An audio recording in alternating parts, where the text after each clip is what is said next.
ضرور آؤں گی، تمہارے اشکوں کو میں ساتھ لے کے جاؤں گی،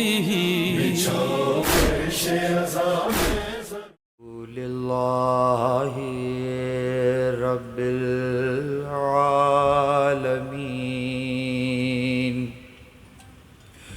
الحمد للہ الذی دلع لسان صباح بنطق تبلج وسرها قطع الليل المظلم بغياهب تلجلج وأتقنا صنع الفلك الدوار في مقادير تبرج وشعشع ضياء الشمس بنور تعجج الذي دل على ذاته بذاته وتنزه عن مجانسة مخلوقاته وجل عن ملامة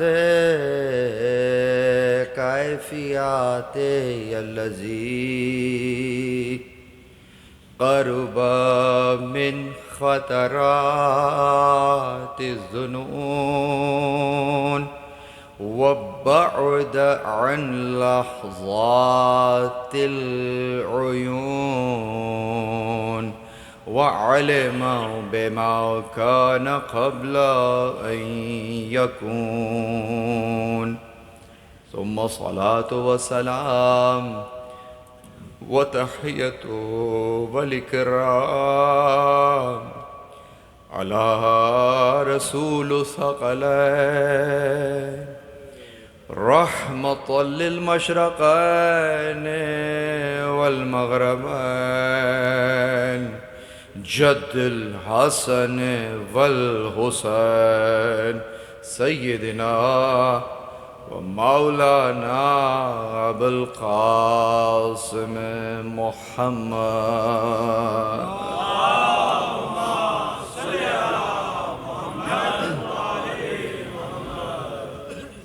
وأهل بيته الطيبين الطاهرين المعصومين المظلومين المنتجبين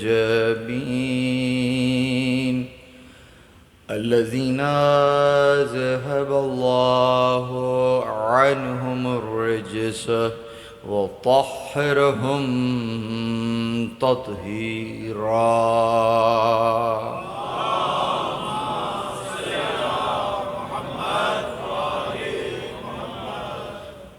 ولعنة الله على أعدائهم من يوم عداوتهم إلى قيام يوم الدين.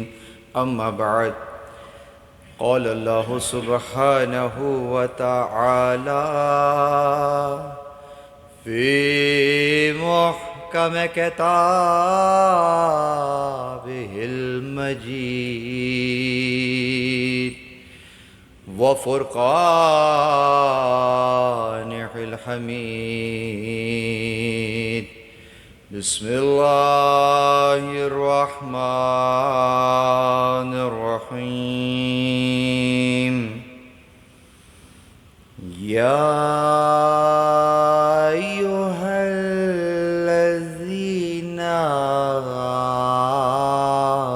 آمنوا إن تنصروا الله ينصركم ويثبت أقدامكم. درود بر محمد و آل.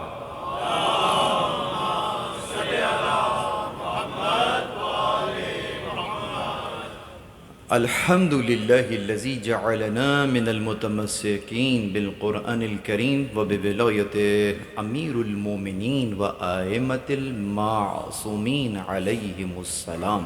درود بر محمد و آلہ.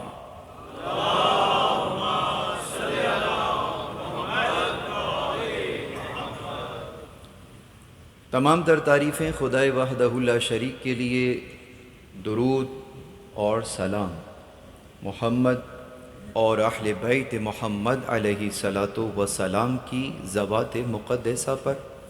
حمد ہے اس خدا کی کہ جس نے ہمیں اور آپ کو قرآن کریم، ولایت امیر المومنین اور دیگر ائمہ علیہم السلام کی ولایت و ولایت سے متمسک کیا. پروردگار عالم کا لطف ہے، احسان ہے، توفیق ہے کہ اس نے آپ کو اور ہمیں یہ ایک اور موقع عنایت فرمایا ہے کہ 1447 ہجری کے ماہ محرم الحرام کے سلسلے میں منعقدہ اس نویں مجلس میں آپ اور ہم موجود ہیں، اور ہر بار کی طرح انشاءاللہ اس فرش اعضاء سے وہ رزق پا رہے ہیں جو ختم ہونے والا رزق نہیں ہے، باقی رہنے والا رزق ہے. وہ رزق جس پر نہ فقط یہ کہ آپ کی اور ہماری بقا کا انحصار ہے، بلکہ وہ رزق جس پر آپ کے اور ہمارے کمال کا انحصار ہے. گویا بندگی کی معراج تک اگر پہنچنا چاہتے ہیں تو پہنچ نہیں سکتے اگر درمیان میں یہ رزق شامل حال نہ ہو جو فرش عزا ہمیں دے رہا ہے. یہ رزق کوئی اور رزق نہیں ہے، معرفت پروردگار کا رزق ہے، اللہ کی معرفت کا رزق ہے. اور جس کے حصے میں جتنا رزق آتا چلا جا رہا ہے اس کی اتنی ہی بندگی میں اضافہ ہوتا چلا جا رہا ہے. آج کی یہ مجلس شب عاشور آپ نے بہت بہتر کلام سنے. آپ نے یقیناً بہت سے مطالب ان اشعار میں بیان ہو رہے تھے. اگر آپ متوجہ رہے ہوں تو میں نے چاہا کہ آج کی اس خاص مجلس میں اس آیت کو عنوان قرار دیا جائے کہ جو اصلاً جوہر ہے کربلا کا. تحریک کربلا کی بنیاد میں کیا موجود ہے ہمیں اس آیت سے نظر آ رہا. سورہ مبارکہ محمد آیت کا نشان 7 کتابی اعتبار سے 47 نمبر کا سورہ اور نزولی اعتبار سے 95 نمبر کا سورہ. اسلوب کو سامنے رکھتے ہوئے پہلے تھوڑا سا تعارف سورہ محمد کا پیش کر دیا جائے کہ شب عاشور اگر قرآن فہمی کا رزق ہمیں فرش عزا سے مل رہا ہو تو تھوڑی دیر کے لیے تصور کریں گے تو ہم کربلا ہی میں موجود ہوں گے، جہاں اصحاب حسینی اس انداز سے قرآن کی تلاوت کر رہے تھے جیسے شہد کی مکھیوں کی آواز آ رہی ہوتی ہے. سورہ محمد کے قاری کے لیے پروردگار عالم کے پاس جو اجر اور ثواب ہے وہ یہ ہے کہ جب یہ اپنے عالم برزخ سے بیدار ہوگا، یعنی جب سور پھونکا جائے گا، اور عالم برزخ سے بیدار ہونا یعنی اب عالم برزخ سے نکل کر اپنی ہمیشہ کی زندگی کے لیے جب یہ بیدار ہوگا تو جس جگہ نظر اٹھائے گا وہاں رسول اللہ کی زیارت کرے گا. جہاں پر بھی نظر کرے گا وہاں رسول اللہ ہی کی زیارت کرے گا. یہ اتنا بڑا شرف ہے کہ ہمارے پاس کچھ روایات اس طریقے کی بھی آئی ہیں کہ جسے ہم جنت بھی کہہ رہے ہیں اس جنت میں بھی کہا ایک درجہ ایسا بھی ہے کہ اہل جنت 70,000 سال قطار میں کھڑے انتظار کر رہے ہوں گے کہ رسول اللہ کے رخ انور کی ایک جھلک زیارت ہو جائے. یہ جنت میں ہوں گے.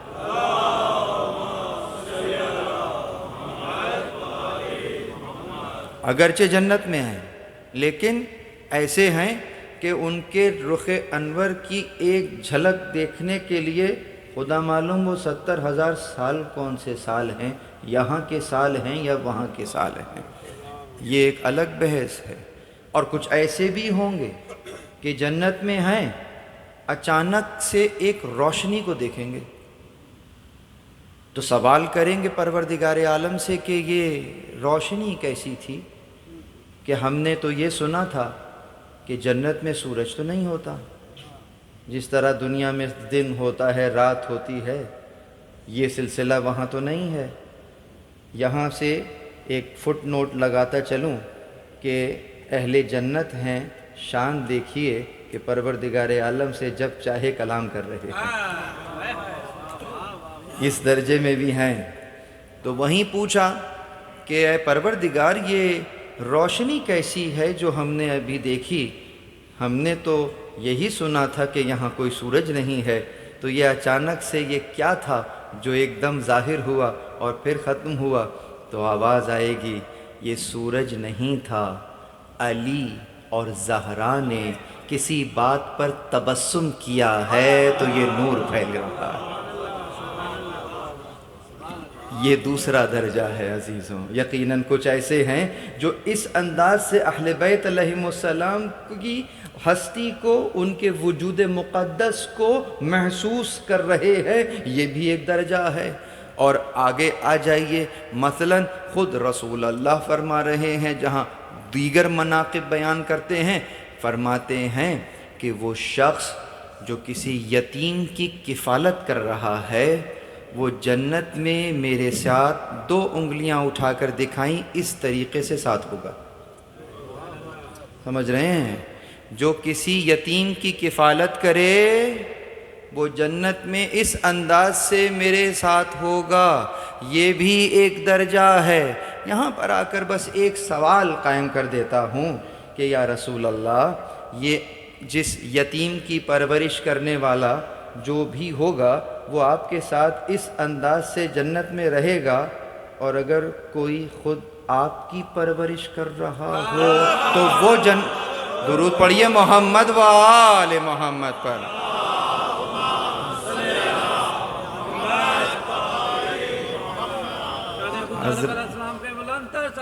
اللہم صلی. آپ بھی تو یتیم تھے. رسول اللہ نہ جانو یتیم تو جانو. تو اگر کوئی آپ ہی کی پرورش کر رہا ہو تو اس کا مقام کہاں ہوگا؟ تو سمجھ سے بالا تر ہے. حضرت ابو طالب سمجھ میں آئے. تو پس سورہ محمد آیت کا نشان 7 کیا کہہ رہا ہے پروردگار؟ اس میں بیان فرما رہا کہ اے وہ لوگوں جو ایمان لائے ہو. گویا مخاطبین کون ہیں؟ جو ایمان والے ہیں. جو ایمان نہیں لائے ان سے بات ہی نہیں ہو رہی ہے. ایڈریس کس کو کیا؟ ایمان والوں کو. اسلام والے اور ہوں گے، ایمان والے اور ہوں گے. تو ایمان والے سے خطاب ہو رہا، اے وہ لوگوں جو ایمان لائے ہو. اب اس کے بعد چونکہ آیت آگے بھی جا رہی ہے تو یہیں پر ایک نقطہ مل رہا کہ جسے ایمان لانا کہتے ہیں وہ سفر کا اختتام نہیں ہے بلکہ اصلاً سفر کا آغاز ہے.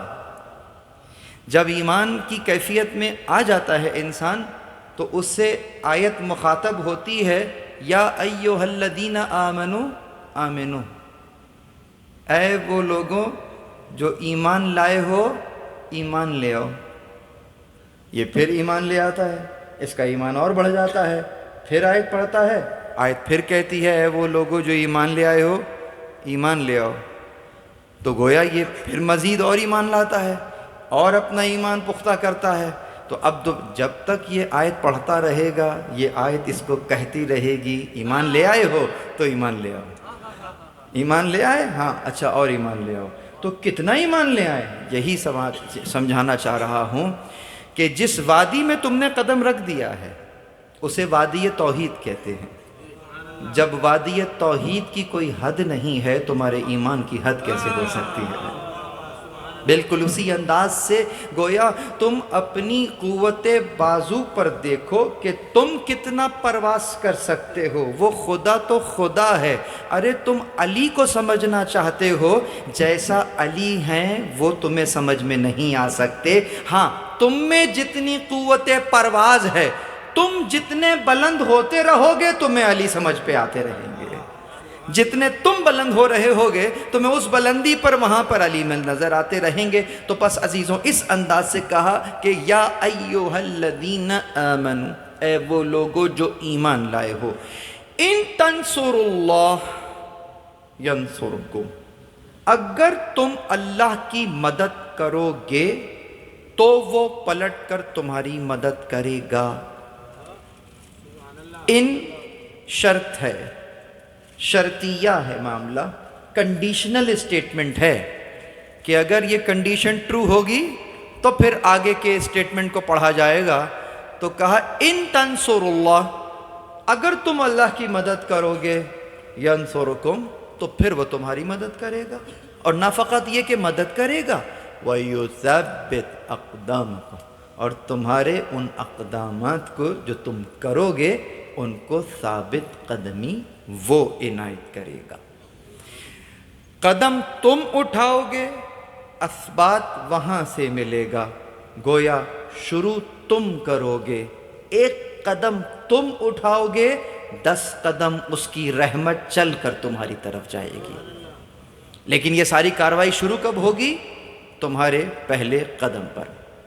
سوال، اے پروردگار، ہم تو سورہ حمد میں تکرار کرتے ہیں ایاک نعبد و ایاک نستعین، ہم تیری عبادت کرتے ہیں، بندگی کرتے ہیں، تجھ سے ہی مدد چاہتے ہیں.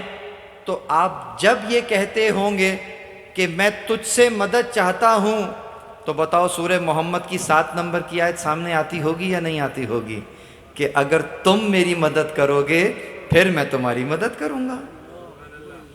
تو گویا جب کوئی کہتا ہوگا ایاک نعبد و ایاک نستعین، تو وہ اپنے کانوں میں اس آیت کو سنتا ہوگا کہ جب تم مدد کرو گے تب میں مدد کروں گا. سوال کہ اے پروردگار، تیری مدد کی کیسے جائے گی؟ تیری مدد یعنی کہ کیا؟ ہم ٹھہرے محتاج، تو غنی، ہم ناتوان، تو قدرت مند، تو ہم تیری مدد کیسے کر سکتے ہیں؟ ہم تو اپنے ہونے میں تیرے محتاج. تو جو چاہتا ہے کرتا ہے، فَإِنَّكَ فَعَالٌ لِمَا تَشَاءُ، جو چاہتا ہے پس تو وہ کرتا ہے. تو پھر ہم تیری پلٹ کے مدد کیسے کر سکتے ہیں؟ جواب کیا ہے؟ یقیناً انسان کی عقل دنگ رہ جائے، اور جسے میں اپنی تمام مجالس میں گاہے بگاہے تذکرہ کرتا رہا کہ القرآن یفسرہ بعضہ بعض، کہ قرآن ہی کا بعض حصے کی شرح بیان کیا کرتا ہے. اگر یہ اسلوب نظر انداز کر دیا جائے کتنے سوالوں کے جواب ہی نہیں مل سکیں گے. تو جب یہی سوال قرآن کریم سے پوچھا کہ تم ہی ہمیں بتلاؤ کہ ہم اللہ کی مدد کیسے کریں، ہم محتاج ہیں، وہ غنی ہے. پہلا مسئلہ تو یہی ہے کہ جب غنی ہے تو مدد کیوں چاہ رہا ہے؟ اگر چاہ رہا ہے تو پھر غنی کیوں ہے؟ نیاز مندی، بے نیازی کہاں چلی گئی؟ جب چاہ رہا ہے کہ تم میری مدد کرو تو پھر بے نیازی کہاں گئی؟ بے نیاز بھی ہے اور مدد بھی چاہ رہا ہے. پہلا سوال تو یہیں پہ قائم ہو گیا. اور پھر چلیے ہم مدد کرنے کو تیار ہیں، کیسے کریں؟ تیری مدد کیسے کریں؟ ہم تو خود تیری طرف دیکھ رہے ہیں. تو قرآن ہی دوسری طرف اس کا جواب دیتا ہوا نظر آ جائے گا. سورہ مبارکہ صف، آیت کا نشان 14. اور جانتے ہیں سورہ صف کا کتابت کے اعتبار سے نمبر کیا ہے؟ 61 نمبر کا سورہ ہے. 61 نمبر کا سورہ، اور سورہ کا نام ہے صف، اور صف بھی کیسی؟ کأنہم بنیان مرصوص. بنیان مرصوص اب تو یاد ہو گیا ہوگا بہت سے لوگوں کو، پڑوس میں بھی یاد ہو گیا ہوگا. کأنہم بنیان مرصوص، کہ جس طریقے سے کوئی سیسا پلائی ہوئی دیوار ہوتی ہے. آئیے ذرا خود قرآن کا یہ معجزہ دیکھ لیجئے، اور شب عاشور بیٹھے ہوئے ہیں رب دیکھ لیجئے. چلو 61 ہجری میں تمہیں کوئی صف نظر آئی جو کأنہم بنیان مرصوص ہے؟ انصاران حسینی نظر آئے نہیں آئے؟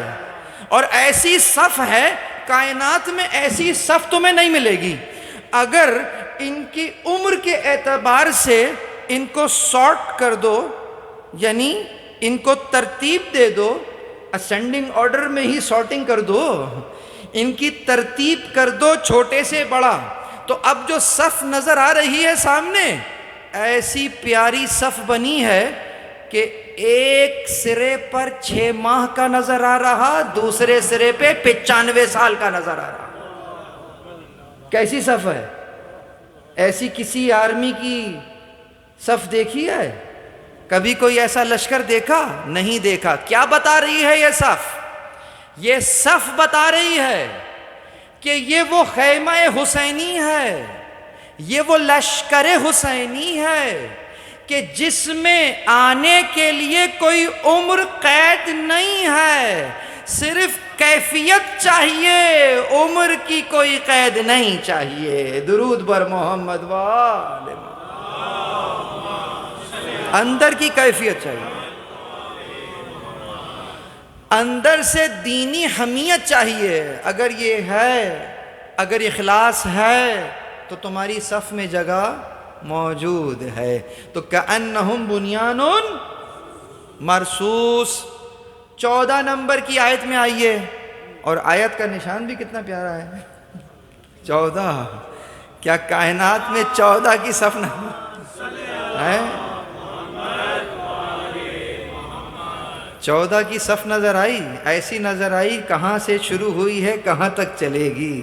جہاں سے امکان کی سرحد شروع ہوئی ہے اور جہاں تک امکان کی سرحد چلی جائے گی، تمہیں انہی 14 کی صف نظر آئے گی جو کہ سیسا پلائی ہوئی دیوار ہے. کچھ ہو جائے باطل کے آگے جھکتے نہیں ہیں. ارے یہ تو یہ ہیں، جو ان سے تمسک رکھتا ہے وہ باطل کے سامنے نہیں جھکتا ہے. مسلم سلام کرو امیر کو، کوئی امیر نہیں سوائے حسین کے. یہ وہ صف ہے جو اس انداز سے روشنی دیتی ہوئی نظر آتی ہے. تو کیا کہا سورہ مبارکہ صف، آیت کا نشان 14. اور کیا کہا اس آیت میں؟ کہا کونو انصار اللہ. یہ لیجئے، ہم تو پہلے ہی پریشان ہو رہے تھے کہ ان تنصروا اللہ ینصرکم، اگر تم کرو گے تو پھر میں مدد کروں گا. تو ہم بھی مدد نہیں کر رہے، وہاں سے بھی مدد نہیں آ رہی. کنڈیشنل اسٹیٹمنٹ ہے نا. لیکن دوسری آیت کے اندر کنڈیشنل اسٹیٹمنٹ نہیں ہے، ڈائریکٹ آرڈر ہے. کونو، ہو جاؤ انصار اللہ، اللہ کے مددگار. یہاں تو پھنس گئے، کیسے ہو جائیں سمجھ میں آ نہیں رہا. تو قرآن کریم نے خود راستہ بھی دکھایا. اس کو کہتے ہیں ہدایت. کہا کونو انصار اللہ، ہو جاؤ اللہ کے مددگار. کما قال عیسی ابن مریم للحواریین، جیسا کہ کہہ رہے تھے حضرت عیسی ابن مریم اپنے حواریوں سے. کیا کہہ رہے تھے؟ من انصاری الی اللہ، کون ہے میرا مددگار اللہ کے راستے میں. پورا جملہ تو یہی ہوگا، من انصاری. یہاں پر یائے نسبتی کہاں لوٹتی ہے؟ خود حضرت عیسیٰ کی طرف لوٹتی ہے. من انصاری، کون ہے میرا مددگار. نبی نے مددگار مانگا کیا کہہ کر؟ کون ہے میرا مددگار. جواب کیا آیا؟ وہ سننے والا ہے جس کے لیے اتنی محنت کی ہے. من انصاری الی اللہ، کون ہے میرا مددگار اللہ کے راستے میں؟ قال الحواریون، حواریوں نے جواب دیا نحن انصار اللہ، ہم ہیں اللہ کے مددگار۔ سوال کیا تھا؟ کون ہے؟ جواب کیا آیا؟ ہم ہیں۔ بھائی جواب ہونا چاہیے تھا ہم ہیں آپ کے مددگار۔ یہی تو سمجھا رہا ہے قرآن۔ سمجھیے کہ جب نبی نے مدد طلب کی، لفظ بدل دوں، نبی کون ہے؟ توحید کی دلیل ہے، زمین پر حجت ہے، تو اب جو لفظ استعمال کرنے والا ہوں اس سے سمجھ جائیں گے کہ آپ کو کہاں لے جا رہا ہوں۔ اگر حجت خدا مدد طلب کرے تو حجت خدا مدد طلب نہیں کر رہا، اللہ مدد طلب کر رہا ہے۔ کربلا میں مدد کی آواز آئی تو وہ جو حجت زمان جب مدد طلب کر رہے ہیں حل من ناصر کہہ کر، تو یہ نصرت ان کو نہیں چاہیے، اصلاً ان کی نصرت نہیں، اللہ کی نصرت ہے۔ اور اللہ کی نصرت یعنی کہ کیا؟ یعنی اللہ نے آپ کے لیے دین اسلام کو پسند فرمایا ہے۔ ان الدین عند اللہ الاسلام، اس کے نزدیک دین فقط اسلام ہے۔ جسے دین کہتے ہیں وہ فقط چند ریچولز کا نام نہیں ہے، چند اعمال کر لینے کا نام دین نہیں ہے، بلکہ دین تو مکمل ضابطہ حیات ہے جو 24/7 ہے، جو 365 ڈیز ہے۔ تو اس ضابطہ حیات کو پروردگار چاہتا ہے کہ تم اپنی رضا و رغبت سے اختیار کرو اور اس دین کو زمین پر نافذ کرو۔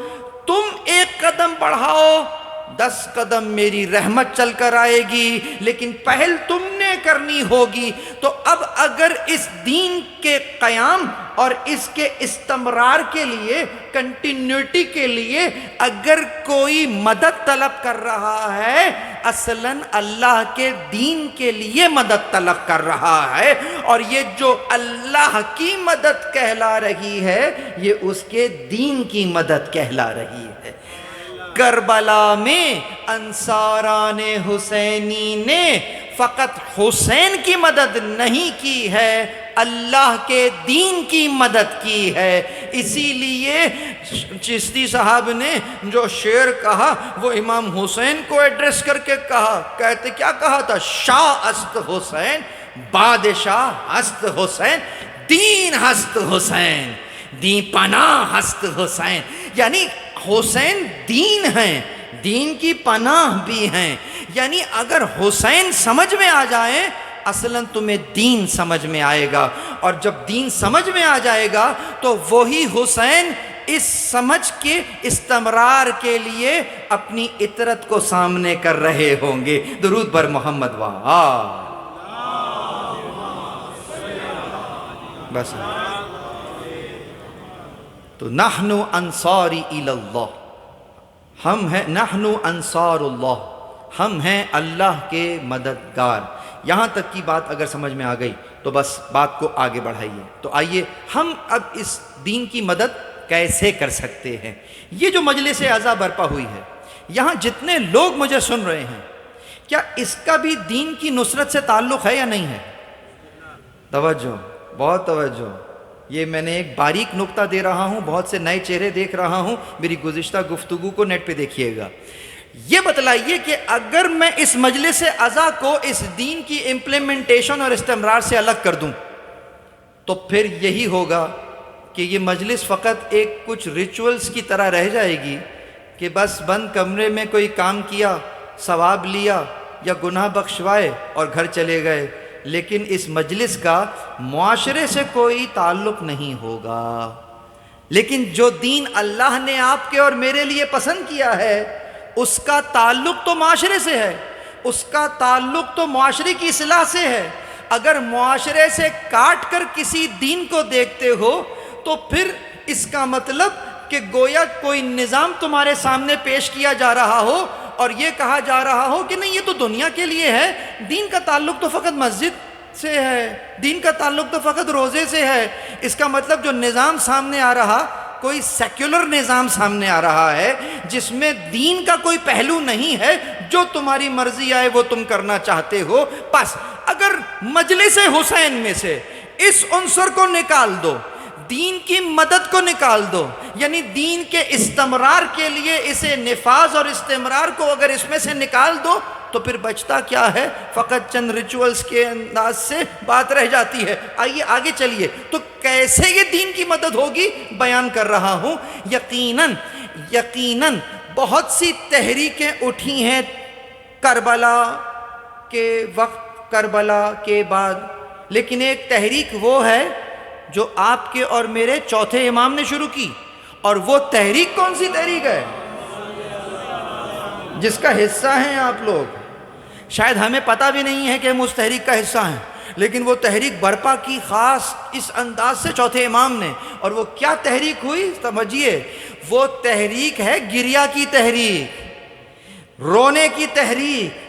باقاعدہ رونا یعنی کہ کیا؟ یعنی جب کوئی شخص بیٹھا ہوا ہنس رہا ہوتا ہے نا تو کوئی پلٹ کے پوچھتا تھوڑی ہے کہ بھئی کیوں ہنس رہے ہو. لیکن لاجیکل بات ہے کہ کوئی اگر بیٹھا ہوا رو رہا ہے تو اگر ضمیر زندہ ہے، اس کا تعلق کسی مذہب سے نہیں ہے. اگر ضمیر زندہ ہے، اگر دل نرم ہے تو انسان رک کر پوچھے گا کیوں رو رہے ہو. وہ چاہے گا کہ میں اس کے آنسو پوچھ دوں. یقیناً ایسا ہے یا نہیں ہے؟ بس یہاں پہ میں لے آیا بہت باریک مقام کے اوپر. آج میرے جوانوں کو سوال کیا جاتا ہے روتے کیوں ہو، سوال کیا جاتا ہے غم کیوں مناتے ہو، سوال کیا جاتا ہے کیا ضرورت ہے یہ شب عاشور اور عاشور کو اس انداز سے اپنے کیفیت کو بدلنے کی. یہ میرے بچوں سے سوال ہوتا ہے. تو اس کا جواب کیا ہے؟ اس کا جواب میں آپ کے لیے خاص آج شب عاشور پیش کر رہا ہوں. اور نہ فقط آپ کو پیش کر رہا ہوں، بہت توجہ. یہ جواب، اس جواب میں دو سوال ہیں. ایک سوال مورچے کے اندر ہے اور ایک سوال مورچے کے باہر. دونوں سوال آپ کے سامنے رکھوں گا. یعنی اب آپ سامنے والے کو کنونس کرنا چاہتے ہیں کہ ہاں میں رونا چاہتا ہوں، میں یہ کر رہا ہوں، میں وہ کر رہا ہوں، کیوں؟ تو اس کے لیے آپ نے سوال کیا کہ بھائی تم منع کیوں کر رہے ہو؟ اس نے کہا نہیں رسول اللہ نے منع کیا. اچھا، ہیں کچھ روایات رونے کی مخالفت میں ہیں، لیکن یہ تو دیکھو سیاق و سباق کیا ہے. گریہ دو طرح کا ہوتا ہے. ابھی آپ دوسرے کو جواب دے رہے ہیں، اپنے آپ کو نہیں. گریہ دو طرح کا ہوتا ہے، ایک مثبت گریہ، ایک منفی گریہ. اب بتاؤ کہ جو روایت ہے وہ کون سے گریہ کے باب میں ہے؟ کلن گریے کے باب میں ہے یا گریے کی کسی کیفیت کے باب میں ہے؟ تو یقیناً کچھ منفی گریہ ہوتا ہے، کچھ مثبت گریہ ہوتا ہے. رسول اللہ نے منع فرمایا منفی گریہ کے لیے. مثلا اگر کوئی جہاد سے ڈر کر رو رہا ہے، جنگ پر جانے سے رو رہا ہے، تو اس رونے کو کیا رسول اللہ پسند کریں گے؟ اگر کوئی رسول اللہ کی محافظت کرتے ہوئے رو رہا ہے اور ڈر رہا ہے اور چیخ چیخ کے رو رہا ہے تو رسول اللہ پسند کریں گے؟ پسند نہیں کریں گے. یہ کون سا گریہ ہے؟ اگر کسی کے پاس مال اچھا خاصا جمع ہو گیا ہے، اب اس کا دل نہیں ہو رہا ہے کہ میں اس میں سے زکوٰۃ کیسے نکالوں، اور زکوٰۃ نکالنے زکوٰۃ بعد میں نکلی، پہلے آنسو آنے شروع ہو گئے. تو آنسو پہلے نکلے زکوٰۃ بعد میں نکلی، یہ آنسو کس کیٹیگری کے ہیں؟ یقیناً منفی گریہ ہے. تو اس گریہ کو رسول اللہ نے پسند نہیں کیا ہے. یقیناً جہاں خوف کا عالم ہو، جہاں ڈر کا عالم ہو، جہاں اس انداز سے کسی دینی عمل پر عمل کرنے سے پہلے اگر آنسو آنا شروع ہو گئے ہیں تو اس کا مطلب یہ کیا ہے؟ ابھی ایمان قلوب میں داخل نہیں ہوا ہے، اسی لیے یہ گریہ ہے، یہ منفی گریہ ہے. لیکن مثبت گریہ کون سا ہے؟ خود رسول اللہ ہی کے احادیث میں ہمیں نظر آئے گا کہ مثبت گریہ کون سا ہے. اس گریے کی پھر بہت سی اقسام ہیں، اور رسول اللہ کی احادیث میں الحمدللہ یہ تمام کی تمام اقسام ہمیں مل جاتی ہیں. جس میں سے سب سے پہلی قسم جو بیان ہوتی، ہمارے بہت بڑے بزرگ آیت اللہ گزرے ہیں. آیت اللہ آپ اگر چلے جائیں، شیخ بہائی اگرچہ انجینئر بھی تھے اور قرآن کے ماہر، انہوں نے کتاب لکھی ہے دعوت الحسینیہ، عربی میں ہے. اس دعوت الحسینیہ کے اندر ایک چیپٹر قائم کیا ہے اس موضوع پر، وہاں سے پڑھ رہا ہوں. کہا 4 طرح کے گریہ ہیں. پہلا بکاء الرحمہ، رحمت کا گریہ. یہ کون سا گریہ ہے؟ اور یہ تمام مثبت ہیں. رحمت کا گریہ یہ کون سا ہے؟ کہا یہ وہ گریہ ہے کہ کسی کو دیکھ کر مصیبت میں آنکھ میں آنسو آ جاتا ہے. کسی کو، یہاں تک کہ اکثر ڈرامہ دیکھ رہے ہیں، معلوم ہے ڈرامہ ہے، معلوم ہے حقیقت نہیں ہے، لیکن کوئی منظر ایسا آ گیا کہ کسی کی پریشانی کو دیکھا تو آنکھ سے آنسو آ گیا. یہ کیا آیا؟ کہا یہ تو فطرت کا تقاضا ہے کہ جیسے ہی فطرت نے اس غم کو محسوس کیا، اگرچہ معلوم ہے کہ یہ جھوٹ ہے لیکن اس کے باوجود آنکھ میں آنسو آ گیا. تو گویا یہ آنسو فطرت کے تقاضے پر آ گیا ہے. ٹھیک ہے، جانتے ہوئے کہ یہ غلط ہے تب بھی آنسو آیا ہے، لیکن آیا تو ہے، فطرت کا تقاضا تو ہے. بالکل اسی طریقے سے یہ جو کسی کی مصیبت کو سمجھ کر رونا آ رہا ہے، یہ کیا ہے؟ فطرت کا تقاضا ہے، بکاء الرحمہ ہے. اس کو اگر ہم دیکھیں خاص رسول اللہ کے دور میں ہی کہ حضرت حمزہ کی شہادت ہوئی، آپ کو معلوم ہے نا کہ مدینہ کے اندر شاید ہی کوئی گھر ایسا رہا ہوگا جہاں پر یا تو کوئی آواز نہیں آ رہی تھی یا کوئی زخمی نہیں تھا. لیکن جب اس انداز سے رسول اللہ حضرت حمزہ کے گھر کے سامنے سے گزر رہے تھے، حمزہ کے گھر سے کوئی آواز نہیں آ رہی تھی کیونکہ کوئی رونے والا نہیں تھا. اللہ اکبر. سوال کیا اپنے صحابہ سے کہ اما للحمزہ فلا باکین لہ، کیا حمزہ کے لیے کوئی رونے والا نہیں ہے؟ صحابہ اپنے گھر گئے، انصار اپنے گھر گئے، اپنی عورتوں کو کہا حمزہ کے گھر جاؤ. وہاں پہ گئے، وہاں پر انہوں نے گریہ کیا. یہاں تک کہ تہجد میں جب رسول اللہ بیدار ہوئے ہیں تو ان کو گریہ کی آواز آ رہی تھی. پوچھا یہ کون ہے؟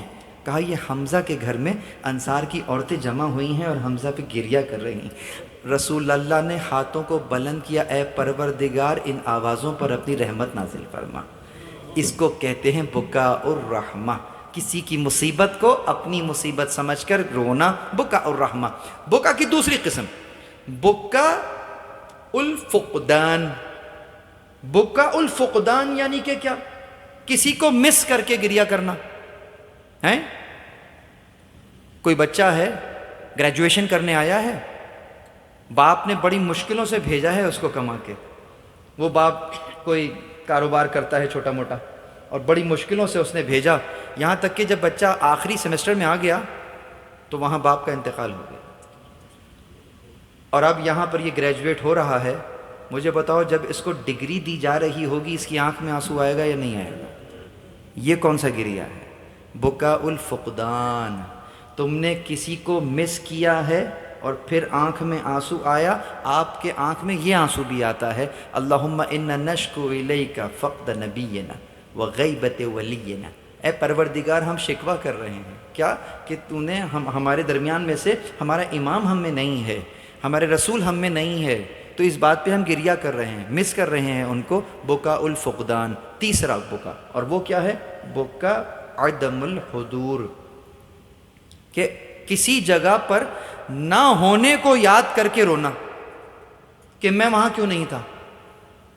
مثلا اگر کوئی یہاں پردیس میں رہ رہا ہے اور فلیٹ میں ہے، اکیلا ہی رہتا ہے، بیمار ہو گیا اتنا کہ اٹھ کر پانی نہیں پی سکتا، اور پھر اللہ نے شفا دی. جب گھر گیا واپس اپنے ملک اور اپنی والدہ کو بتایا کہ اماں جان ایک رات ایسی آئی تھی مجھ پر کہ میں اٹھ کر پانی نہیں پی سکتا تھا، ایسا ہوا میرے ساتھ. بتاؤ ماں کی آنکھ میں آنسو آئے گا یا نہیں آئے گا؟ یہ والا آنسو کون سا ہے؟ یہ ہے بکاء عدم الحضور. کہ بیٹا میں وہاں نہیں تھی، اگر میں ہوتی تو تمہیں یہ نہیں کرنا پڑتا، اگر میں ہوتی تو یہ نہیں ہونا. تو آپ اس پر بھی روتے ہیں کہ مولا میں وہاں پر نہیں تھا، اگر میں ہوتا تو یہ خدمت آپ کو نہیں کرنی، یہ کام میں کرتا، میں آپ کو یہ زحمت نہیں ہے. یہ بکاء عدم الحضور ہے. یعنی کربلا کو سامنے رکھ کے آپ یہ والا گریہ بھی کرتے ہیں. لیکن جس کے لیے میں نے اتنی زحمت دی ہے، یہ تینوں گریہ سامنے آ گئے، بکاء الرحمہ، بکاء الفقدان، بکاء عدم الحضور. لیکن یہ بتائیے کہ ان تینوں قسم کے گریہ میں اصلاً حقیقی وہ گریہ کون سا ہے جس کے لیے جنت کا واجب ہونا بیان کیا گیا ہے؟ اب تک جتنی دلیلیں آپ نے دی ہیں کہ بھائی آپ نے کوئی منظر دیکھا تو فطرت کا تقاضا ہے برجستہ آنکھوں میں آنسو آ جائے گا، تو یہ جو کوئی بھی منظر دیکھ کر آنکھ میں اچانک آنسو آ جاتا ہے، کیا یہی وہ آنسو ہے کہ جس کے لیے جنت واجب ہوتی ہے؟ ابھی خود کہہ رہے ہیں کہ بے اختیار آیا ہے. تو وہ چیز جو بے اختیار آ رہی ہے، کیا اس کے اوپر اللہ جنت واجب کر رہا ہے؟ کیا یہی وہ آنسو ہے کہ جو اہل بیت بات، اگرچہ یہ اچھی بات ہے، یہ آنسو کا آنا اچھا ہے، یہاں تک کہ اس آنسو کو اگر کوئی نہیں آ رہا ہے، اگر یہ آنسو نہیں آ رہا تو یہ خود رونے کا مقام ہے کہ آنسو کیوں نہیں آ رہا ہے، پروردگار عالم سے دعا کرنے کا مقام ہے۔ یہاں تک کہ میرے پاس ایک روایت ہے، میں نے دیکھا کہ اگر کوئی شخص 3 مرتبہ حسین کہتا ہے، آنکھوں میں آنسو نہیں آتا، تو اس کو سوچنا چاہیے قلب کے اوپر کافی میل جمع ہو گیا ہے۔ ممکن کیسے ہے کہ حسین کا نام، لمبے چوڑے مصائب سننے کی ضرورت نہیں، حسین نام آیا، ادھر نام حسین آیا، ادھر آنسو ہوئے جاری، میری آنکھوں میں گویا عابد بیمار بیٹھے ہیں۔ بس نام لینا کافی ہے، حسین، یہاں گریا۔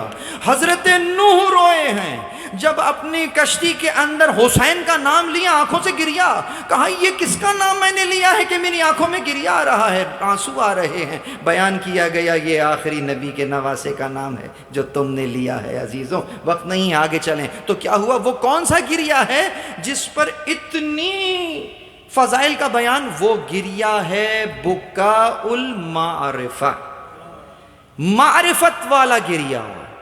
اسی لیے کہا تھا کل کہ من زار قبر الحسین عارفا بحقہ کمن کان زار اللہ فی عرشہ، کہ جس کسی نے بھی قبر حسین کی زیارت کی اس کے حق کو پہچانتے ہوئے ایسا ہی ہے کہ اس نے عرش پر خدا کی زیارت کی ہے۔ یعنی کہاں پہنچ گیا وہ؟ یعنی وہ اس مقصد تک پہنچ گیا۔ اگر حسین کی قبر کی معرفت ہو گئی ہے تو گویا تم نے صحیح ٹریک لے لیا ہے، جہاں تمہیں ہم دیکھنا چاہتے ہیں تمہاری فائنل ڈیسٹینیشن وہی ہے، عرش پر خدا کی زیارت ہو رہی ہے۔ اس کو معرفت کا گریا کہتے ہیں۔ اس معرفت سے کیا مراد ہے اور یہ گریا کس طریقے سے ہوگا؟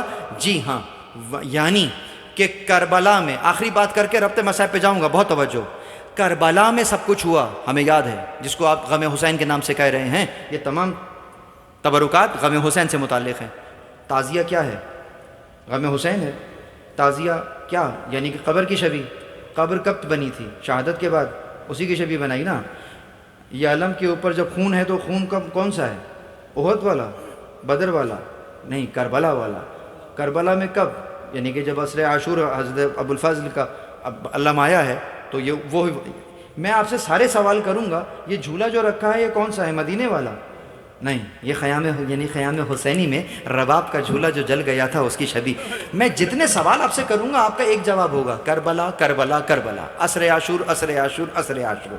اس کو غم حسین کہتے ہیں، اس میں کوئی شک نہیں، اللہ اس کے اندر مزید اضافہ کرے۔ لیکن اس غم کے پیچھے چھپا ہوا ہے ایک اور غم، اور وہ ہے امام حسین کا غم۔ شب عاشور بیٹھے ہیں، اس چیز کو سمجھیے، آج کا میسیج ہے، یہیں پہ مجلس تمام ہوگی۔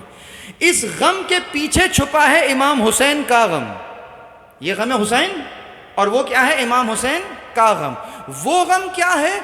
وہ غم اتنا بڑا غم ہے کہ جس کی وجہ سے امام مدینہ چھوڑ کر کربلا آ گئے ہیں۔ وہ غم اتنا بڑا غم ہے کہ اکبر کا جانا گوارا ہے، لیکن وہ چلا جائے گوارا نہیں ہے۔ وہ کیا غم ہے؟ وہ حسین کا غم ہے۔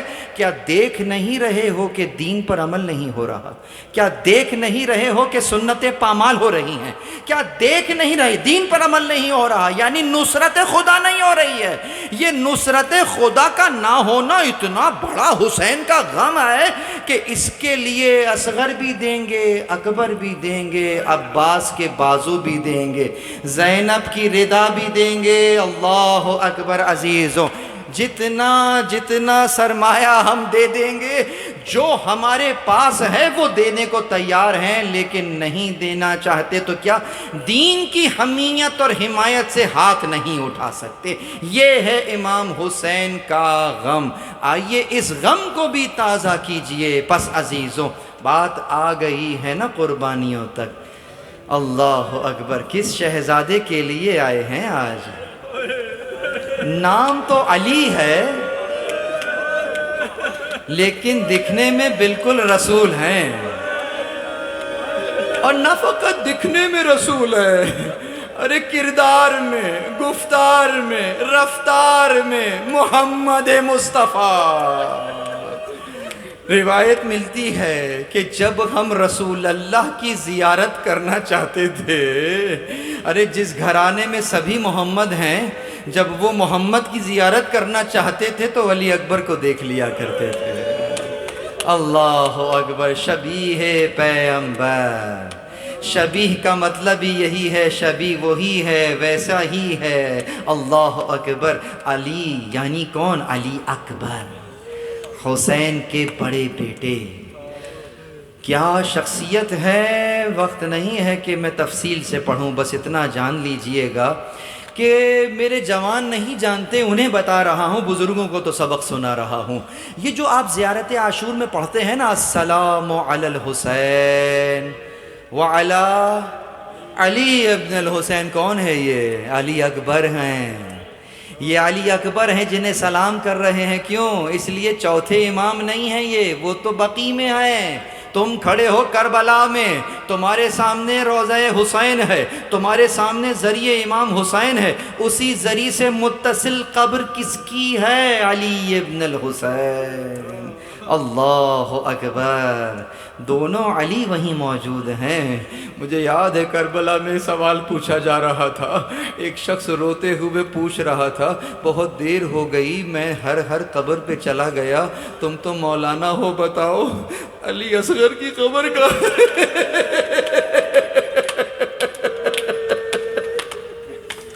یہ امت کی ستم ظریفی ہے۔ امت نے اجر رسالت کچھ اس انداز سے دیا کہ آج علی اصغر کی قبر نظر نہیں آ رہی ہے۔ پہلے یہی اس انداز سے یہی جواب دیا جا سکتا تھا، علی اصغر کی الگ سے قبر نظر نہیں آ رہی، اپنے بابا کے سینے پر آرام کر رہے۔ بس عزیزوں، علی اصغر بھی دیا، علی اکبر بھی دیا۔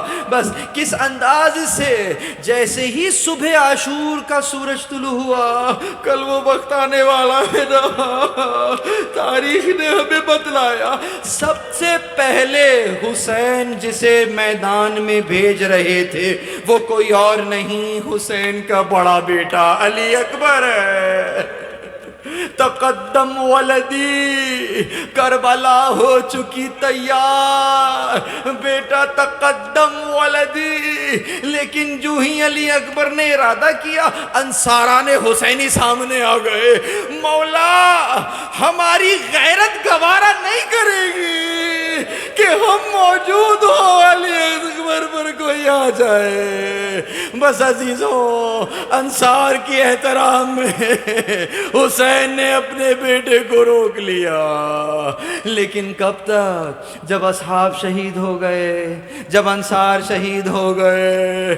ہمارے پاس قوی روایات موجود ہیں، جب بنی ہاشم کا نمبر آیا ہے، بنی ہاشم میں جو پہلا شہید قرار پایا وہ علی اکبر ہی قرار پائے۔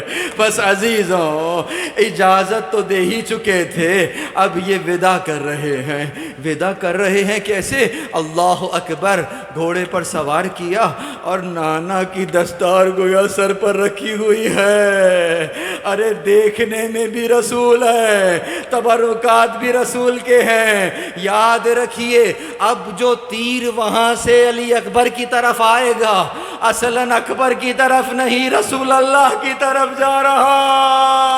اس امت نے رسول اللہ کا لحاظ نہیں کیا۔ بس عزیزوں، میں نے مقتل میں پڑھا، میرے مولا نے جب اجازت دی ہے نا تو لکھا تھا اعین الاعیس۔ یہ کون سی آنکھ ہوتی ہے کہ اس آنکھ سے دیکھ رہے تھے جو آدھی کھلی ہوئی آنکھ تھی، ناک پوری کھلی ہے، ناک پوری بند ہے، اس کو اعین الاعیس کہتے ہیں۔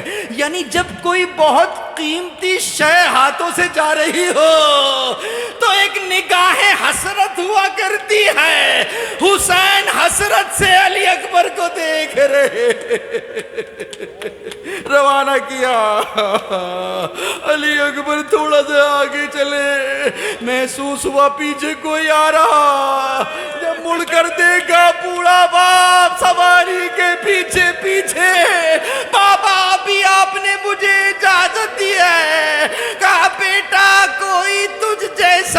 میرا بیٹا ہوتا تب پتہ اکبر اللہ یہ غم تو اس وقت محسوس کرتا. ارے رسول اللہ کو گویا رخصت کر رہے. حسین کے دل سے پوچھو اور اس ماں کے دل سے پوچھو جو خیمے کے دروازے پر کھڑی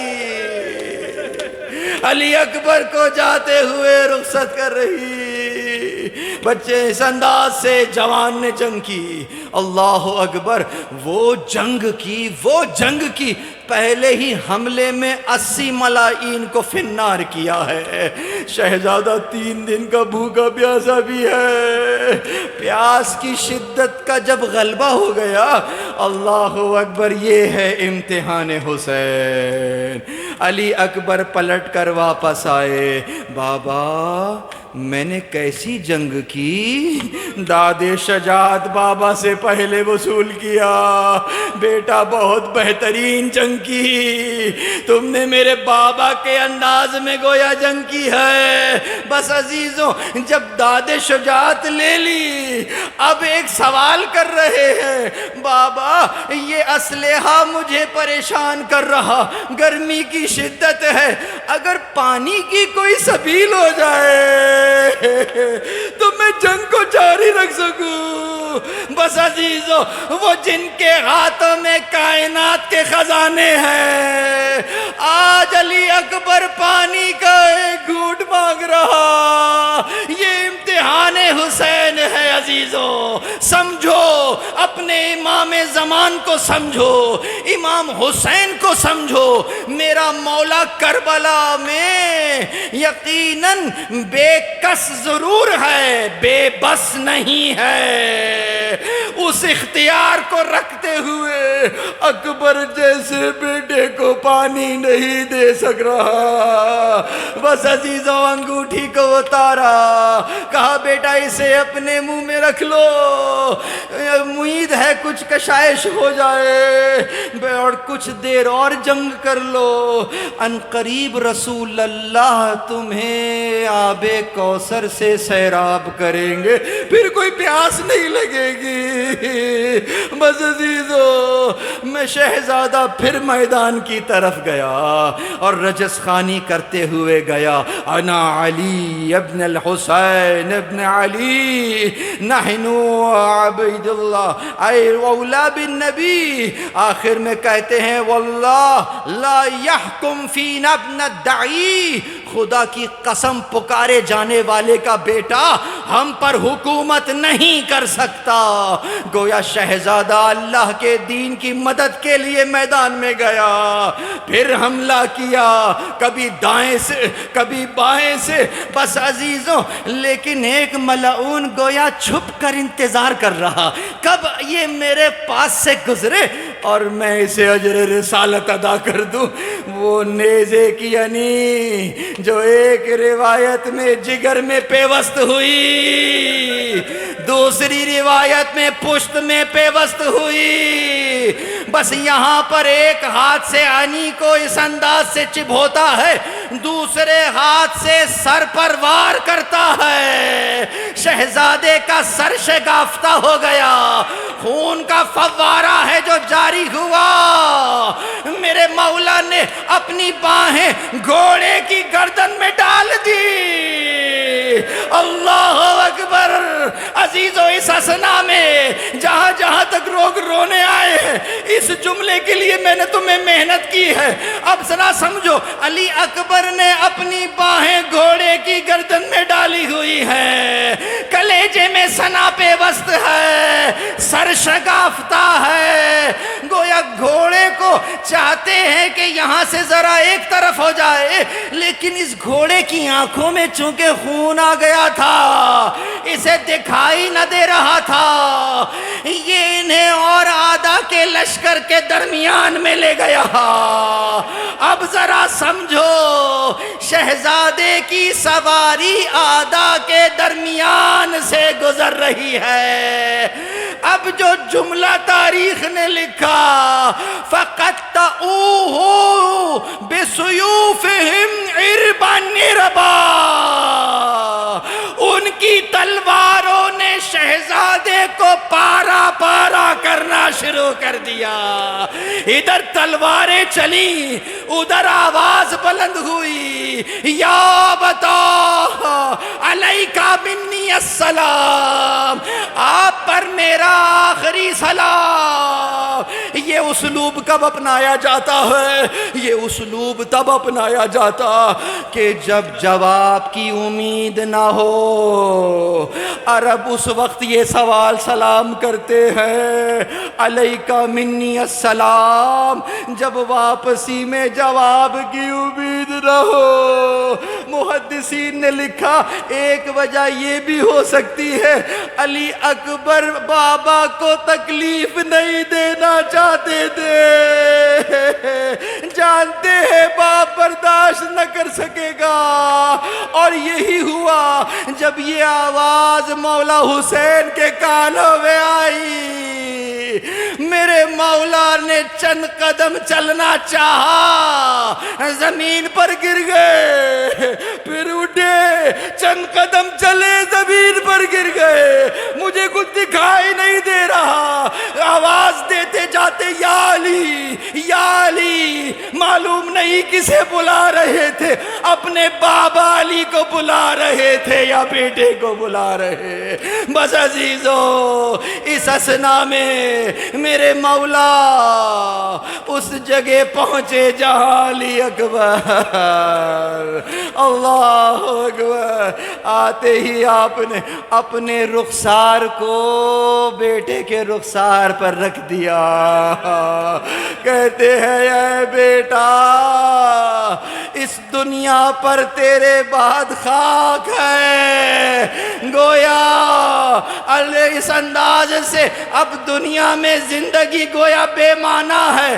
اتنی قیمتی شے جو میرے ہاتھ سے چلی گئی ہے. بس عزیزوں, اس انداز سے بیٹے کی لاشے پر گریہ کیا. علی وہاں زینب اس منظر کو دیکھ رہی ہے, جانتی ہے میرا ماجایا علی اکبر کی لاش اٹھانا مشکل ہے. خیام حسینی سے زینب کبریٰ علی اکبر کی لاش پر پہنچی, کوئی بات تو نہ کر سکی, بس خود کو علی اکبر کی لاش. اللہ اکبر. گویا یہی کہہ رہی ہوں گی نا کہ بھیا ارے جوان کا لاشا ہے, اٹھانا مشکل ہے, میں نے پالا ہے, گود میں اٹھا. اس انداز سے میرے مولا نے امتحان دیا. آپ گھر واپس خیمے میں جائیے. جوانان بنی ہاشم کو بلایا, لاشے کو اٹھایا, خیام کی طرف لے کر چلے. عزیزو علی اکبر کا لاشا کوہرام مچ گیا. سکینہ کے کانوں میں یہ خبر چلی گئی. بچی دوڑی ہوئی آئی, خود کو لاش پہ گرایا, بیان شروع کیے. عزیزو جب بیان کر رہی, میرے مولا حسین ساتھ آ گئے. کہا بیٹی صبر کرو. بس اتنا کہا بابا جس کا اکبر جیسا بھائی وہ اگر صبر بھی کرے تو کیسے. میرے مولا نے, یہ وہ تاریخ کے جملے ہیں, علی اکبر کی لاش پر بیٹھ کر بکا الحسین بکا الشدیدہ, حسین نے شدید گریہ کیا. انا للہ و انا الیہ راجعون. میں ضرور آؤں گی, تمہارے اشکوں کو میں ساتھ لے کے جاؤں.